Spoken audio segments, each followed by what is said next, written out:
What is up guys, it's your boy Solheim here, back with another Classic WoW video for Season of Discovery. Now, today I want to share with you one of my gold making methods that I've been using since Phase 1. It's a video that I made in Phase 1 as well, and it's made a return right now in Phase 2. It is a really easy and kind of lazy way to make gold as well, doesn't really have any requirements.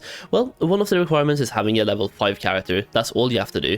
Like, have a level 5 character, have enchanting, and then you can start using this method in like various degrees. Now, before we talk about the video, I do want to say a massive thank you to anyone who's picked up my Classic WoW gold making guide already. I was saying that you will get this whole guide. I've just made a update for Phase 2 as well, by the way. So it used to be 134 pages, now it's about 157. So you have a lot more information now regarding Phase 2 as well in that guide. All of the written information about how I make gold, my flips, how I have made 1000 gold with a vendor flip, for example, and another 800 gold with a professional flip as well.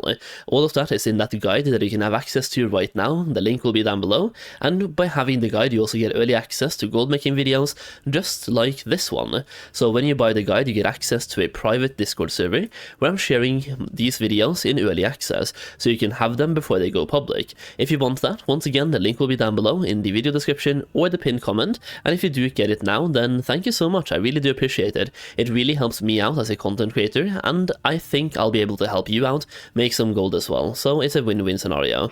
Now for this one, it all revolves around enchanting. You want to have a character with enchanting, the skill doesn't really matter at all. You're buying items on the auction house that has a bigger disenchant value than their current auction house price. Now, how profitable this one is really depends on your server, how many people do this, and it also depends on what you're looking for. The thing is, you can find greens that are level 20 to 30 and buy those and flip them. I'm personally mostly focusing on the high level items right now that are selling and have a high disenchant value, so looking at items and then going from level and down. That way you will have all of the high level items, and you can see this one, for example, it's 9 gold and a 6 gold disenchant value.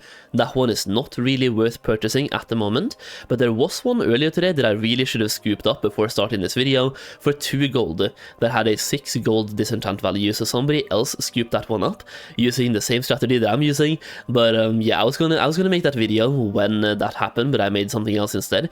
So here we go, we just basically look at items, go for level and down, and then just scroll down and look at the different items. So we have 2.9 gold here, for example, and the disenchant value is 2.3.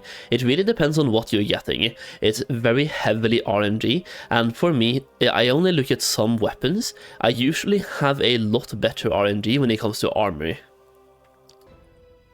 The thing is, weapons tend to be very expensive because they're weapons, and people might be looking for weapon upgrades every now and then. That being said, we found 2 daggers here that has a 2.3 gold disenchant value, and usually the actual value for me is higher than that disenchant value as well. So it's all about knowing the current price of enchanting materials on your server, and then buying items based on that. Because the disenchanting value from TSM, it gives you a very good estimate, but it's never on point. You either make more or you make less, unless you like update it all the time. So it's all about knowing the market on your server and then purchasing from there. So for me, buying weapons at around 2 gold that are level 35 plus usually tends to give me about a 25% to 50% profit margin. It really, once again, depends on the RNG on the things you're buying, and sometimes you get lucky, sometimes you don't get lucky, but overall it tends to be a 25% profit margins on buying weapons for 2 gold each, and like the cheaper you get them, the more profit you make for every single weapon in that case. So as an example here, we just bought all of these items for about 2 gold each, which means I just spent 10 gold on all of these items, and I could have just used TSM there to disenchant them, but I'm just going to like do it manually here instead. So disenchanting, the reason I choose weapons is that you have a much higher chance usually at getting the essence, and the essence is when you win, and the other thing, like the dust, that's when you lose. So you really want to get as many essences as possible. The shards, you don't want those either. Even though you get some of the gold back when getting the shards, that's good, but you want to get as many essences as possible. In this case, I just lost big. We ended up getting only 3 nether essences instead of getting, well, preferably a lot more than just 3. So we got 3 lesser nether essence, and going to the auction house right now, you can see exactly how much they're selling for. They're usually selling for between 1.5 and 2, so 1.7. So I'm getting about 1.7 here, so almost 6 gold back from that. More like 5, more like 5 point something gold back, and then we have 2 of these, so I'm getting some of the gold back. But on that specific batch, we definitely ended up losing a little bit. Once again, it's very RNG, but you're looking to get as many essences as possible, and I usually choose weapons, but you can also choose armor. It really just depends, once again, on the actual purchase price and the disenchant value. So going down on armor, you can see there's a couple of them listed here for 2 gold, and they have a disenchant value of 2.15, so I'm going to give those a try as well. They're level 43 plus, so you want to focus on the higher level greens when it comes to especially armor, because if you go below level 30 something, they just stop giving you good stuff. Now, when it comes to armor, we actually found a lot of them for about 2 gold. Once again, we don't really find anyone below 2 gold, and that is when you really start getting those profits, when you snipe those that are really cheap. And when it comes to armor, sometimes they are very cheap, because when they proc with the wrong stats, nobody's buying them, and people just throw them on the auction house to get rid of them for whatever price. This one, for example, 1.49, but it's level 40, and you can see after level 40 and under, you start getting a lot less value from those disenchants. So I usually just don't buy those, even though you can get lesser and greater mystic essence from them, which actually sells really well on the auction house right now, so it might even be worth looking into those as well. So after spending another 8 gold on items right now, we ended up getting 2 greater nether essence from 1 disenchant, and that is what I'm talking about. That's when you start winning.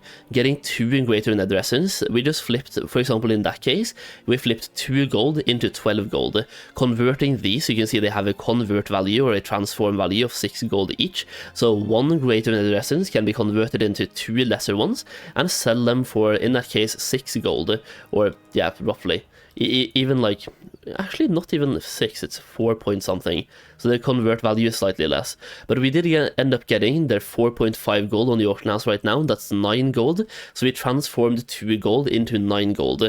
But it is a little bit of a gamble, so you have to take a look at the actual disenchant value on your server, and then just keep doing this until you're in the green basically, because once again it's a little bit RNG, but it evens itself out, and as long as the disenchant value is higher than the purchase price, you will eventually start making profit. So this item, for example, 4.5 gold disenchant value, sometimes you lose, sometimes you win, but overall that is the disenchant value, so you should be reaching that amount eventually by disenchanting enough items, and the cheaper you get them, the better. It's really worth knowing about this right now for phase 2, because a lot of mages, for example, they're boosting SM Cath, and a lot of people are solo farming Uldaman and doing high level content for gold farming purposes and just like regular playing phase 2 purposes as well, and they throw greens on the auction house left, right and center. When they get garbage stats like stamina and spirit, for example, they are very cheap, so you can snipe some very cheap greens and flip them for a lot of gold. Either way, that's the video for today. Bit of a gamble type of video, be a gamble type of gold making strategy, but it's definitely worth knowing about. And once again, I just focused on and showed you guys the high level flips here. You can definitely do this, but with level 30 items, level 20 items, and so on as well. That also gives it a low barrier to entry, so if you're level 5, brand new to SOD, you can start doing this with some greens possibly, and make some silvers here and there, and eventually that starts racking up. Either way, that's the video for today. Bit of a different ways to make gold, but I really enjoyed this one, and I have been making a lot of gold so far in phase 2 with this. It's not my main way of making gold, but it definitely helps, and it just takes 5 minutes of scanning the auction house and trying to look for some cheap greens early in the morning or late at night. Either way, hopefully you enjoyed the video, hopefully it helps you make some gold in SOD phase 2. Thank you so much for watching as always, and I'll see you again very soon.